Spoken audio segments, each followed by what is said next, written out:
Moro Meritähti Selin Makuulla. Ja tässä oikeastaan me halutaan ihan samalla kuin penkilläkin avata meidän paketti auki ja tulla sitten kiinni sieltä. Mutta muutama ydinkohta tähän liikkeeseen. Niin lähdetään käsistä liikkeelle. Kun mä avaan käden tänne auki, niin mä haluan miettiä, että mulla pysyy tämmönen 90 asteen kulma täällä. Ja mä annan ranteitten myöskin tippua alaspäin. Samaan aikaan mä haluan myöskin päätä kääntää vähän taaksepäin, viedä katsetta pikkasen taaksepäin sitten sieltä.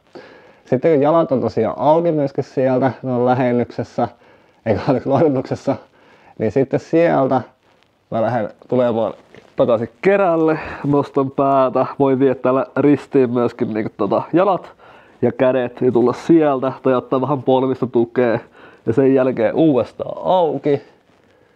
Viedään kaikki taas sinne loitunnukseen ja takaisin kerälle sitten sieltä. Ja vähän riippuen siitä, missä kun se vatsalihaksesto sitten on, että voi pitää myöskin päätä ihan rennosti siellä maassa. Ei tarvitse nostaa niin ylös siinä, mutta jos tuntuu, että pystyy, niin voi nostaa vähän enemmänkin sitä päätä myöskin mukana. Mutta semmoinen hyvä keräasento.